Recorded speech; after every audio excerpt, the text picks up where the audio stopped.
설교론 강의 11번째. 설교가 없어야 교회가 산다. 강의 제목을 이렇게 한 것은 오늘날 교회가 교회답지 못함에 대한 그 원인을 찾는 측면에서 언급한 것입니다. 설교는 16세기 종교개혁을 하면서 교회, 즉 개신교가 그대로 이어받아 가장 중요한 예배 순서로 정착을 하게 되고 성경 말씀을 설교자에게 그 권한을 넘겨주게 되었습니다. 그래서 설교가 특권이 되어 가르침의 영역이 거의 없는 일방적인 것입니다. 반면에 성경을 살펴보면 예수님께서 선포하신 복음을 이 선포하는 게 일방적이죠. 케르소.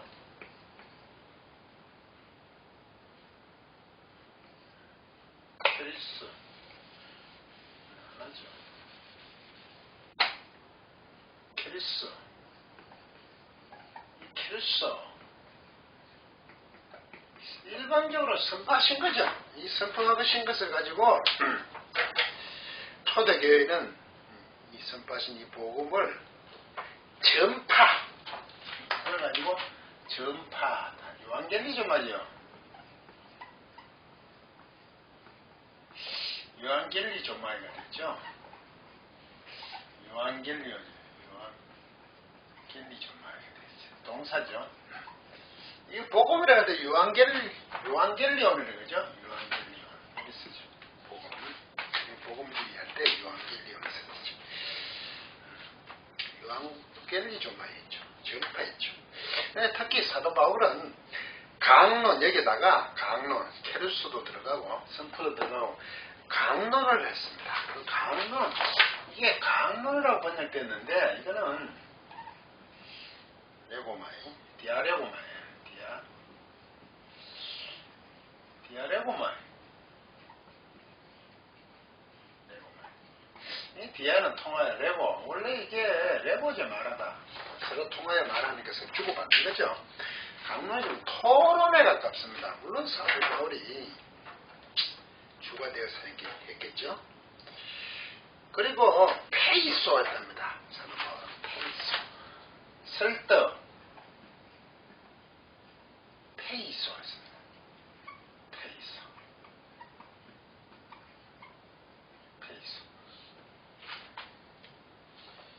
확신시켰다. 설교란 강의 영상, 설교는 성경에 없습니다를 참고하시길 바랍니다. 그리고 유명한 마태복음 28장 18절에서 20절 대위임령이라고 그러죠. 선진하시면 제자들에게 예수님께서 하신 말씀 18절 예수께서 나와 말씀하여 이르시되 하늘과 땅의 모든 권세를 내게 주셨으니 디도미 권세를 주셨다.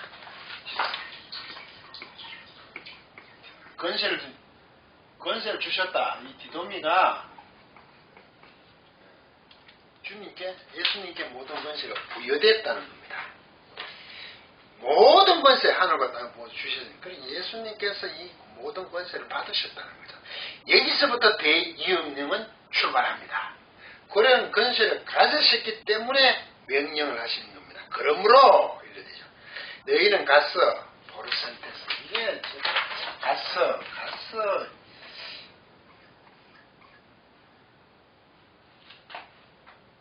포르센테스. 간 후에, 과거니까, 간 후에, 이래 되죠.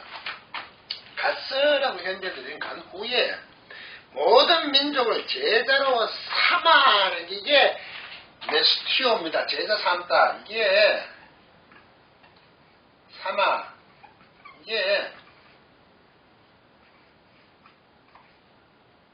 메스티오 사태입니다. 이게 과거입니다. 명령 과거예요. 명령 과거라 그러면 여러분 과거 명령 불가능하죠. 현재나 미래를 위해서 명령을 하지 과거를 하라는 거죠. 하여 썼으라 제자 삼아 썼으라. 이 말이 안 되죠. 인간이 불가능한 거죠. 왜 이거 과거 명령을 했냐 하면 제자를 한번 삼는 것을 발생시켜 보라는 겁니다. 지금까지는 시키지 않았잖아요. 이제 돌아가서 간 후에 제자시킴을 발생시켜라. 이거죠. 굉장히 좀 강한 면이죠. 현재 명령이면 계속 제자 삼을 알리죠. 이 주문장은 이겁니다. 제자 삼아. 이게 주문문장입니다. 동사죠. 주동사입니다. 제자 삼는 겁니다. 주동사. 한번 제자 삼아 봐. 지금 그냥 예수님이 있을 때와 관계없이 이제 너희들 스스로 권세를 받았으니 예수님께서 그 제자들에게 명령을 하시는데 제자 삼을 자극질 어떤 포인트를 주는 거죠. 제자 삼아.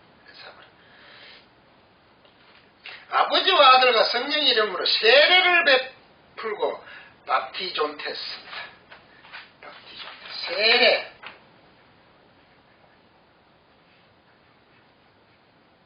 밥티존테스.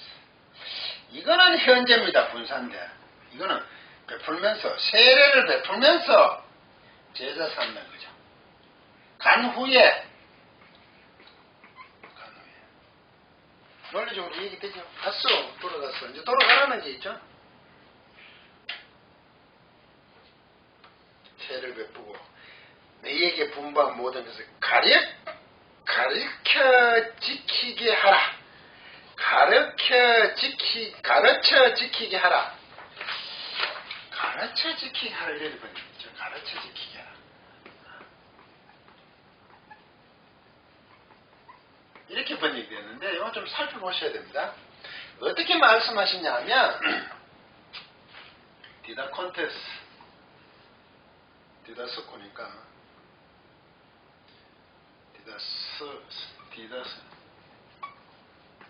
디다 콘테스 아우투스 그들을 이런 뜻이 그들을 가르치면서 테레인 얘기죠. 이게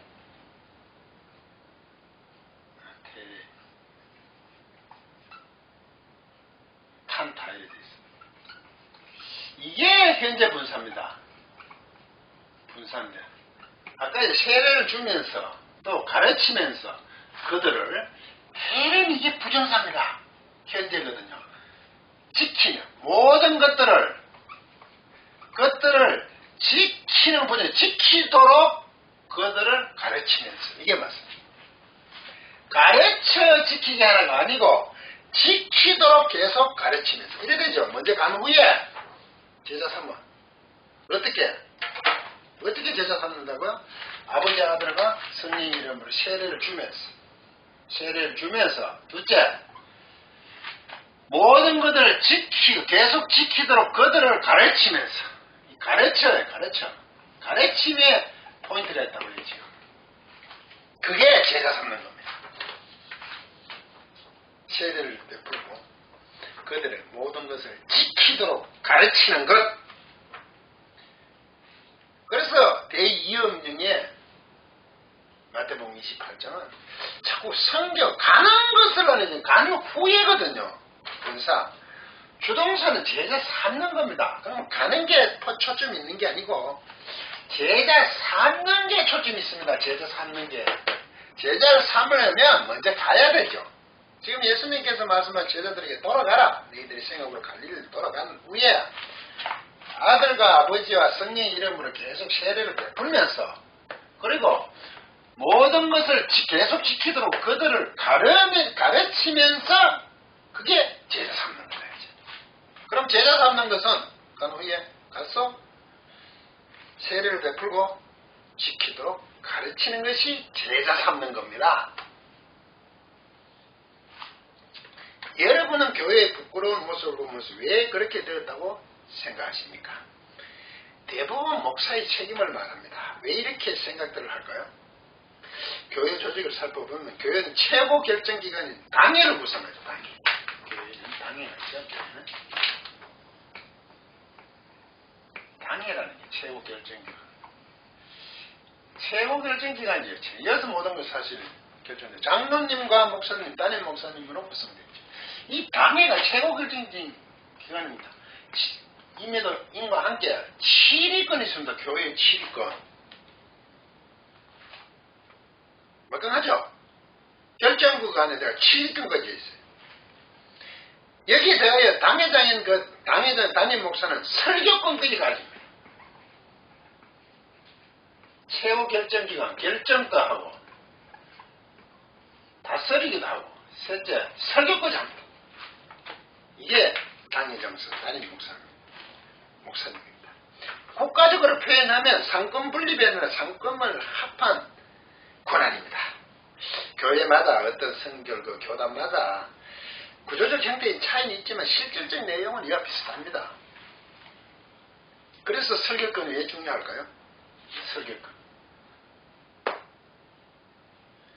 설교가 하나님의 말씀을 선포하는 것이라고 하는데 누가 감히 하나님 말씀 앞에서 뭐라 하겠습니까? 그런데 설교자가 해석한 설교가 하나님의 말씀을 그대로 선포한다고 할 수 있을까요?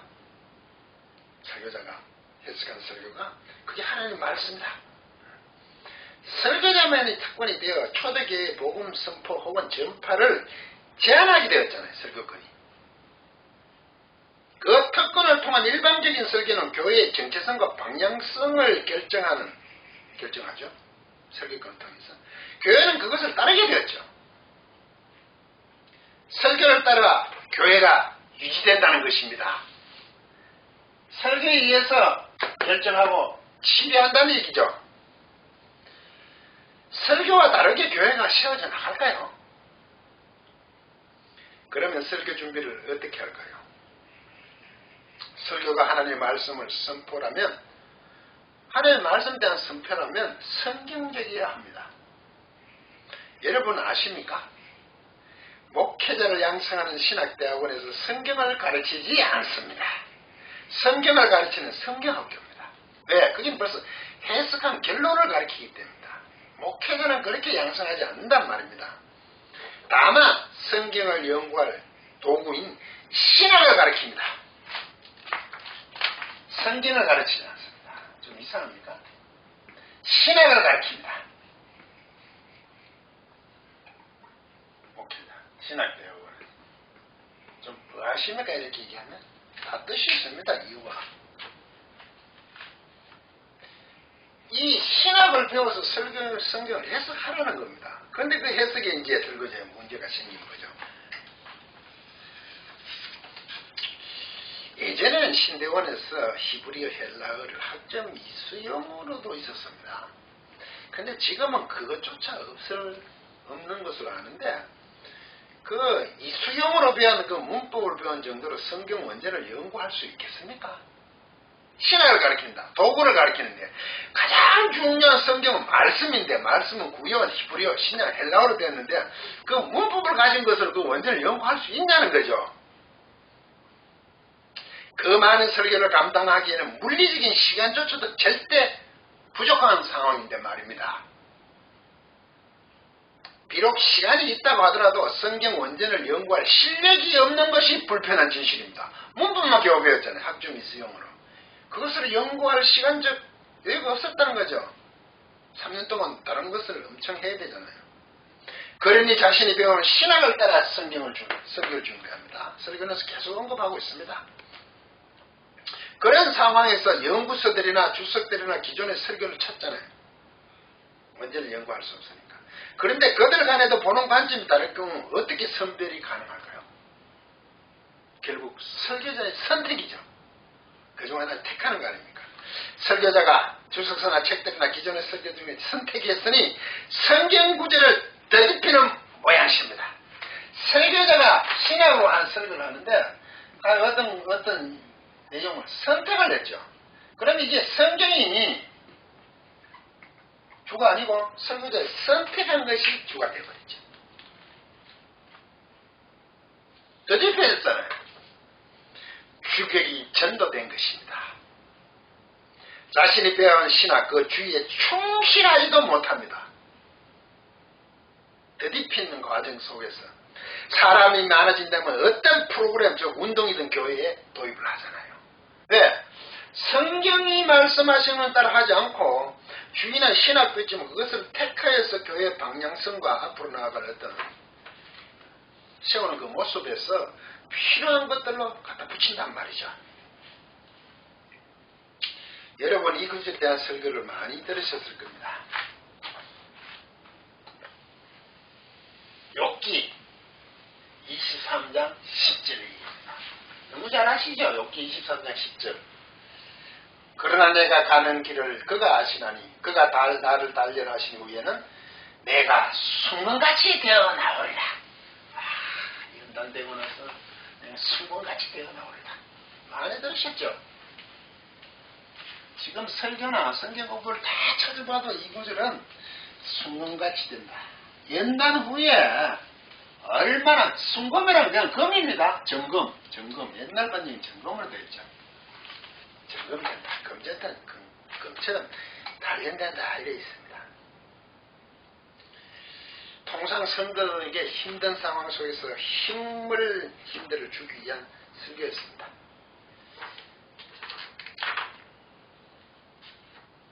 성도들은 이 구절로 많은 위로를 받았습니다.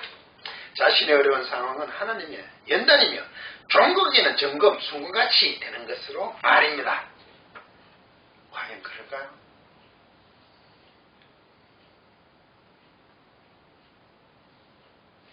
이 10절 내용은요, 앞절 엘리바스의 송사에 대한 욥의 답변입니다. 잘 보셔야 돼요, 이게. 문맥을. 앞절이라는 것은 8절, 9절 이렇게 되어 있습니다. 8절. 그런데 내가 앞으로 가도 그가 아니 계시고 뒤로 가도 보이지 아니하며 10절. 그가 왼쪽에서 일하시는 내가 만날 수 없고 그가 오른쪽으로 돌이키시니 배울 수 없구나. 내가 만날 수도 없고 뵐 수도 없다. 욥의 얘기란 말이죠. 이게 10절의 얘기입니다. 본문을 한번 써볼게요. 써야 좋겠네요. 23대 10절. 예를 들습니다. 키 하다 데레크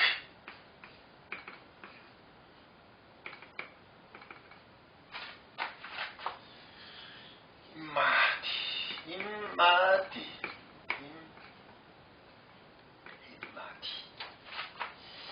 이게 배한이 이래 되는데 배하나이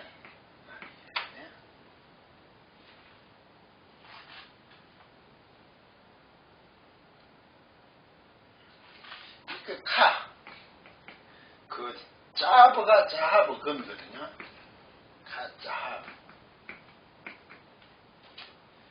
이때 자동사를 썼네요.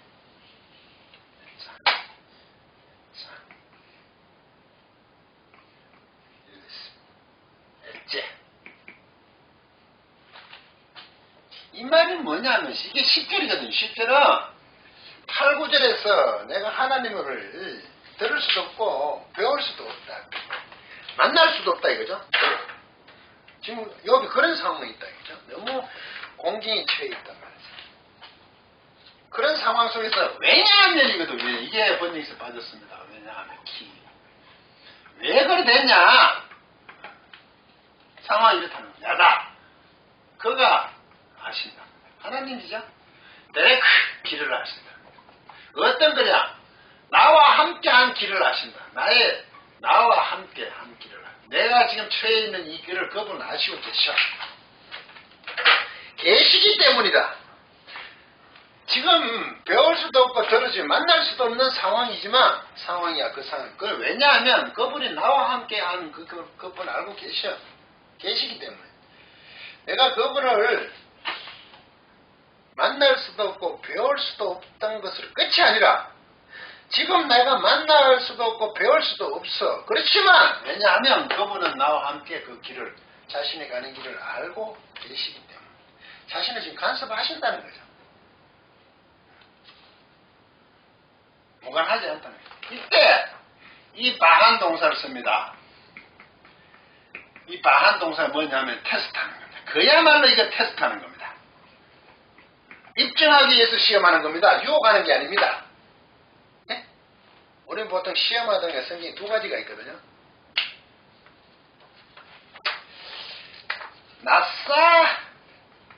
이게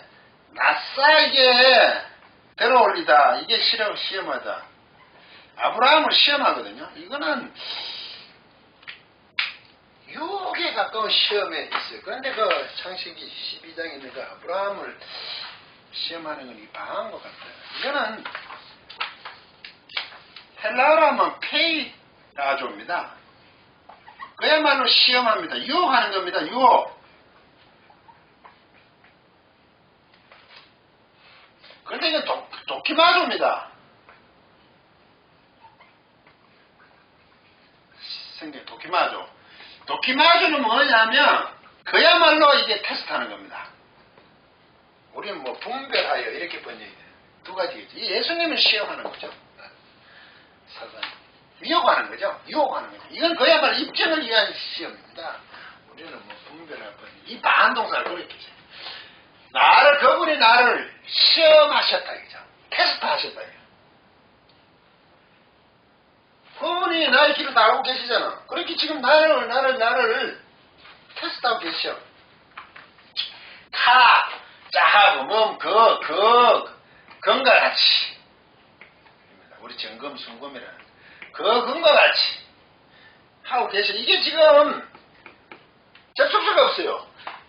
그리고 이게 문제입니다. 약자동사에서 왔는데요. 이게 약자동사 이게 나가다는 거거든요. 약자 나가다. 야샤브 예수 이게 칼인데 약자 나가던데 누가 나가냐면 내가 나갑니다. 이게 미알료테예요. 뭐냐면 내가 나갈 것이다 이겁니다. 내가 그 금과 같이 내가 나갈 것이다. 그러면요 지금 접속사가 없어요. 그분이 나를 시험하셨어. 테스트를 하셨어. 그것은 곧 뭐냐면 곧 그분이 나를 시험하셨다. 테스트 하셨는데 금과 같이 내가 나갈 것이다 이거죠. 여기 지금 이렇게 얘기해요. 그런데 우리말 성경에는 어떻게 했냐면 달려 시험하신 여기 이 사이를 뭐냐 후에는 이걸 넣어버렸어요. 선으로 됐어요. 그런데 여기는 지금 헬라어나 히브리어 같이 히브리어도 이게 같으면 이 내용이 곧 이 내용입니다. 같을 때 또 다른 명사도 같을 때 같이 아무것도 쓰지 않으면 얘는 얘거죠. 예? 여호와 엘로힘 여호와 그리고 엘로힘 이래 된 거죠. 이것도 그분이 나를 시험하신 거 테스트하신 것은 곧 내가 점검 순금같이 내가 나갈 것이다 같은 말이에요. 그럼 후에도 나갈 것이라는 걸 지금 번역을 해버렸어요. 헬라어도 히브리어 영어도 펜을 지금 뭐 할 때 나를 테스트 할 때 나는 나가 차라리 그게 펜이 원문에 더 가까워요. 그런데 그걸 사실은 넣으면 안 돼요. 할 때. 여기 차라리 맞아. 이러면 이래 됩니다. 그분이 나를 시험한다 하더라도 나는 증거 것이 나갈 것이다 이거죠.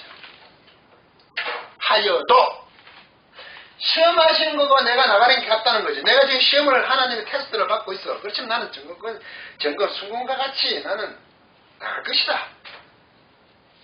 깨끗하다는 겁니다. 즉 자신의 결백을 주장하는 구절입니다. 이 말은 욥의 결백을 얘기합니다. 결백. 나는 중금같이 나갈 거야. 나는 전혀 험이 없다. 이 말입니다. 연단하는 후에 증거같이 하나님께서 그렇게 만들어 주신다는 얘기가 전혀 아니라고요. 요 11절부터 앞으로 보십시오. 11, 17절에 가보면 하나님의 말씀을 귀히 여겼죠. 참 그 뒷부분 10절 이에 바로 뒷부분 보십시오. 말씀을 귀히 여겼고 치우치지 않고 올바른 길을 걸었으며 하나님 앞에서 내 떨며 두려워했다는 겁니다. 왜? 내가 중금같이 나갈 것이 나는 나갈 것이라 그죠. 나는 결백하니까 그 하나님 앞에 순종으로 두렵과 떨므로 살아갔단 말이죠. 그런데 한글 번역은 그분이 나를 시험한다. 이 부분 정금같이 나갈 것이라는 것을 후에는 라고 넣어버렸습니다. 그래서 문맥의 흐름을 무시한 것입니다. 만약 한글 번역본처럼 욥이 단련한 후에 정금같이 나올 것이라고 욥이 믿었다면 그렇게 믿었다면 새 친구들의 세 번째 송사는 없어야 합니다. 왜? 성사가 끝나고 나서 이걸 하면 아 내가 그렇게 할 것이다. 하나님 그렇게 해주실 것이라고 믿겠지만 지금 그런 상황은 아닙니다. 이제 두 번째, 세 번째 또 성사가 또 있습니다. 빌닷과 엘리오가 있죠. 엘리바스. 엘리오는 이제 옳은 성사가 하지만 계속 이어지잖아요. 왜? 욥이 아직까지 그렇게 믿지 않았다는 거죠. 이게 분명한 죄의 문제겠다. 이래 가잖아요. 그런데 뭐라고요? 욥을 완전 조울증 환자로 만드십니까? 그렇게 믿었다가 성사 뜯었고 또 그렇게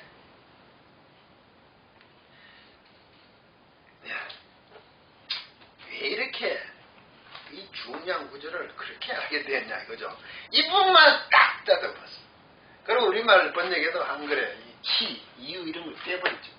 후회를 갖다 넣어버렸죠. 영어는 회니까 할 때이니까 그래도 원문과 좀 가깝죠. 왜 그러냐 하면 어떻게 하면 성도들이 감동할까? 그 부분만 딱 집어내는 거죠. 성도들에게 공감을 일으킬까? 그래서 성경 말씀과 전혀 다른 내용으로 설교하는 참 기이한 현상입니다. 성경적인가 보다는 교회하고 성도들의 필요를 위해 인간편에서 듣기 좋은 것으로 변경하는 것은 정말 교묘합니다. 그래야 교회가 하고자 하는 것을 이룰 수 있기 때문입니다. 과연 하느님의 기쁘심을 따르는 것일까요? 그리고 11조 헌금 강조가 있죠. 11조 헌금을 성경에서 보셨습니까? 구약에는 11조라는 게 있죠. 신약에서 보셨습니까? 율법의 완성인 복음에서 보셨습니까? 만약에 11조가 구약의 성경에 있으니까 한다면 그건 구약 율법으로 돌아가는 겁니다.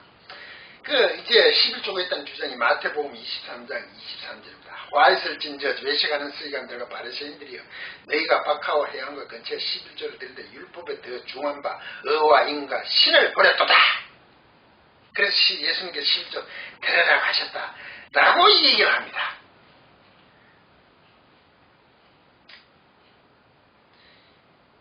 그러나 이것도 행하고 저것도 버려지 말아야 하죠. 둘 다 해야 된다는 얘기입니다. 그런데 어떻게 됐냐면 여기서 할진이가 이 에데이거든요. 에데이 11.9 없습니다. 제가 했죠. 이게 미하려고 한 겁니다. 하고 있어야 했었답니다. 그때 왜? 박하와 해안과 근처에 물질적인 뿐만 아니라 의와 인과 신도 함께 했어야 된다. 그런데 의와 인과 신은 전혀 관심이 없었다 이거죠. 잘 드리는 11조조차도 너희들은 엉터리였다. 외식하는 서기관들과 바리새인들이 책망하는 것입니다. 이것을 두고 11조 주장의 근거 없이라니 대단하십니다. 교회가 구약의 율법을 강요하다니 복음은 어디 갔습니까? 복음은 율법의 완성인데 말입니다. 그러니 11조 헌금은 하나님이 아니라 교회 왕들이 요구하기를 좋아합니다. 헌금론 강의 영상 11조 헌금이라는 없습니다. 또는 이것도 행하고 저것도 버리지 말아야 11조 하라는 구절인가를 참고하시길 바랍니다.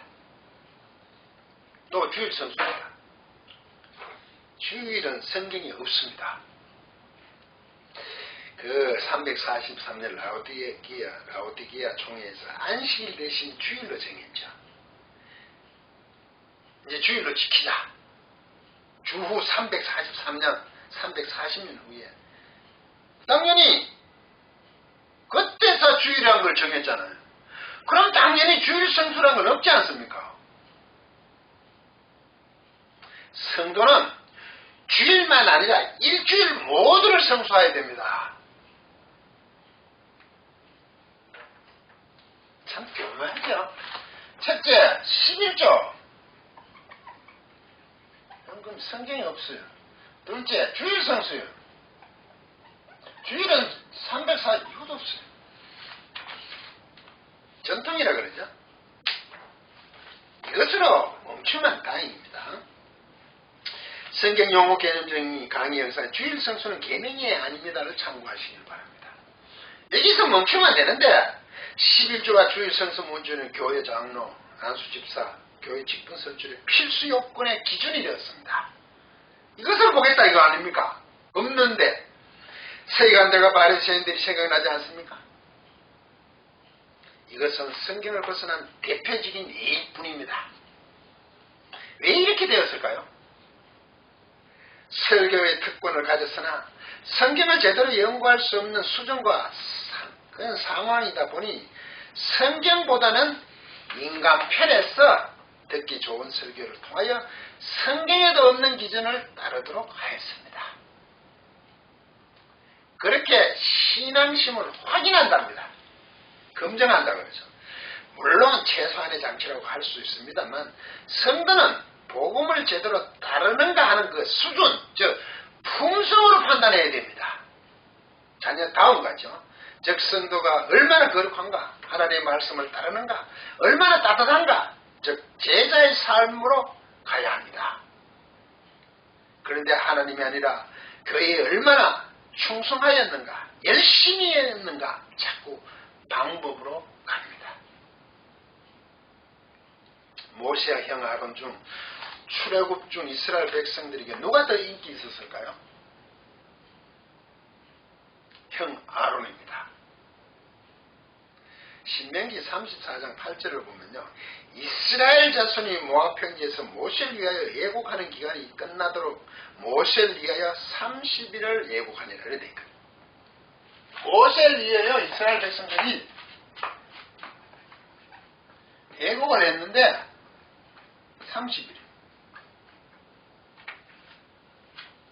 이때 분의 이스라엘입니다.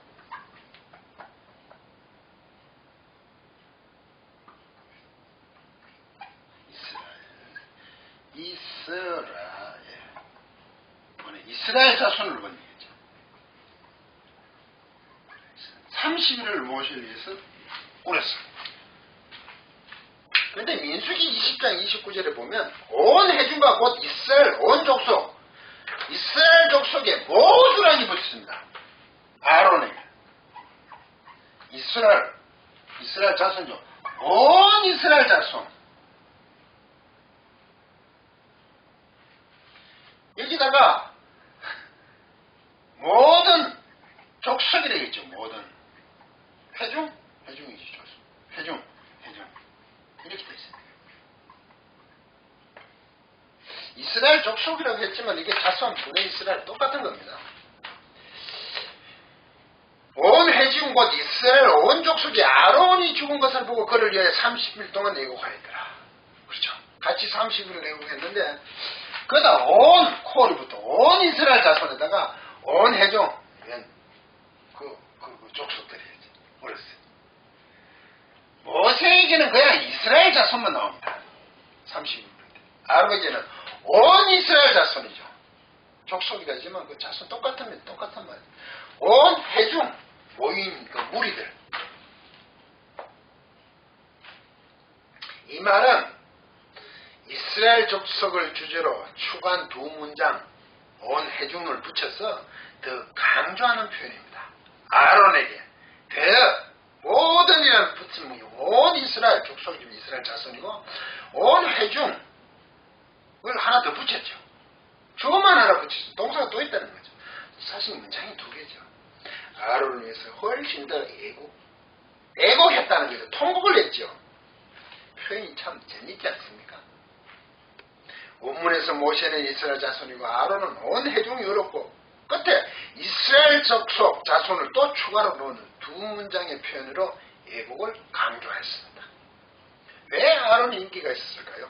모세가 십계명을 받으러 산에 올라가는데 40일 동안 안 내려옵니다. 출애굽기 32장 1장 4절을 보시고 1절에서 4절 백성이 모세가 산에서 내려오미 더딤을 보고 모여 백성이 아론에게 이르러 말하되 일어나라! 우리를 위하여 우리를 인도할 신을 만들라. 엘로힘을 만들라. 이 부분도 제가 올렸죠. 엘로힘. 신, 엘로힘은 하나님이죠. 엘로힘. 신이라고 본다 했죠. 우리 하나님 만들어 이거죠. 하나님을 만나러 모세가 호렙산 정상에 올라가 있는데 40일 동안 안 내려오니까 또 우리 하나님 만들어라는 겁니다. 신을 만들어서 하나님 만들어. 이 모세 곧 우리를 애굽 땅에서 인도해낸 사람은 어찌 되었는지 누가 있는지 알지 못함이니라. 2절 아론이 그들에게 이르되 너희의 자녀와 아내와 자녀의 귀에서 근거를 빼어 내게로 가져오라. 모든 백성이 그 귀에서 근거를 빼어 아론의 귀에 가져가며 4절 아론이 그들의 손에서 근거를 받아 부었어. 주형을 만든 거죠. 부어서 조각칼로 또 새기죠. 형을 떠서 부었잖아. 가마솥 같은 거 만들듯이 거기다가 틀을 만들어 놓고 부으면 형체가 나오죠. 이제 그걸 가지고 조각칼로 새겨서 송아지 형상을 만드네. 송아지 형상. 송아지 모양이죠. 다산을 얘기하죠. 내가 무슨 본 거죠. 형상을 만들죠. 그들이 말하되 이스라엘아 이는 너희를 애굽 땅에서 인도낸 너희의 신 엘로헤이카 우리 신이다 이거죠. 우리 엘로헤이카 우리 하나님이다. 송아지 형상을 두고 와 이게 우리 하나님이라 하는지라. 모세는 하나님을 대면하고 아론은 이스라엘 백성을 대면합니다. 좀 다르죠. 모세는 하나님, 모세의 입인 아론을 통해서 백성들이 얘기합니다. 아론은 이 상황에서 이스라엘 백성들 편을 들어 엘로힘을 만들죠. 신 하나님을 만들어야죠. 그런 자입니다. 그러니 이스라엘 백성들은 아론이 더 좋을 수밖에 없습니다. 요구에 따라 주니까요. 이 장면을 보면 여러분 설교가 생각나지 않습니까? 하나님을 송아지 형상으로 만드는 것과 하나님 말씀인 성경을 해석하여 성경에도 없는 기준을 요구하는 설교 모습이 너무 닮지 않았습니까? 성도들 인간편에서 감동하는 설교와 하나님의 말씀인 성경과 그 강한 것, 참 송아지 형상과 이 강한 것이지. 강한 것 틈새 이 간극의 매력이 있는 겁니다. 교묘하게 바꿀 수 있거든요. 이스라엘 백성들이 아론에게 요구한 것 같이 말입니다. 만약 일방적인 설교가 아니라 성경을 공부하면서 질문과 토론이 있었다면 성경에서 벗어나거나 아까 욥기 살펴봤죠. 11정금이나 주일 성수를 강요할 수 있었을까요? 성경 공부하니까 없거든요. 하나님께 충성을 교회의 충성으로 교묘하게 바꾸는 것이 가능했을까요? 하나님과 교회는 일치할 수 없죠. 하긴 한국교회 현실에서 담임 목사가 이단이라고 하면 그것으로 끝입니다. 여기에 성경이나 논리는 없다는 것이 슬픕니다. 설교는 하나님다우심을 드러내며 성도들로 하여금 진리 안에서 세상을 향해 살도록 하여야 합니다. 이것이 삶에서 얼마나 어렵겠습니까? 인간 본성은 하나님 편에 들기를 싫어합니다. 그래도 설교는 하나님을 편들도록 성도들을 근면해야 하며 그렇게 살도록 치열한 싸움을 하여야 합니다. 송아지 형상 만드는 거 아니냐 말이죠. 그런데 어떻게 되었습니까? 설교자인 담임 목사가 당회장으로서 교회의 정권과 거기다 설교권을 가졌으면 하나님 편에 서는 성도들을 서고 하나님 편에 서고 성도들로 하여금 하나님을 향하도록 하여야 합니다. 성도들을 동원하여 큰 교회를 만들어 자신의 능력을 증명하는 것이 아니란 말입니다. 교회 성장은 하나님 말씀을 온전히 따르느냐에 있습니다. 얼마나 온전하게 따르느냐. 그런데 모든 권한을 가지고 하나님께 충성이 아니라 스스로 교회의 왕들이 되었다는 것입니다. 그들이 휘두른 설교로 교회는 성경에서 너무 벗어났습니다. 예수님이 오신다면 서기관들과 바리새인들을 향한 책망이 교회의 왕들이 만드는 교회를 향할 것입니다. 성경을 따른 설교였다면 오늘날 대형교회의 세속과 불미스러운 일들이 인해서 지탄을 받을까요? 설교와 성도들은 하나님을 향하는 것이 아니라 서로 좋은 것으로 타협하였습니다. 시간과 물질을 열심히 바치는 것으로 교회는 그것을 인정해 주는 것이 되어버렸습니다. 교회답지 못하게 만들었다는 것입니다. 서로 결탁했습니다. 중세의 면죄부를 생각나게 합니다. 그러므로 교회가 살려면 서로 결탁된 설교가 없어야 합니다. 하나님의 말씀은 있는 그대로 가르쳐야 합니다. 초대교회가 복음을 선포하고 지키도록 가르쳤던 것처럼 말입니다. 가르쳤던 것처럼 말입니다. 그래서 성도는 하나님의 말씀인 성경을 알아야 합니다. 성경을 올바로 알아야 하나님의 요구하심을 따라 행하게 되는 것입니다. 초대교회의 모습을 보겠습니다. 사도행전 2장 42절에서 47절. 그들이 사도의 가르침을 받아 서로 교제하고 떡을 떼며 오로지 기도하기를 힘쓰니라.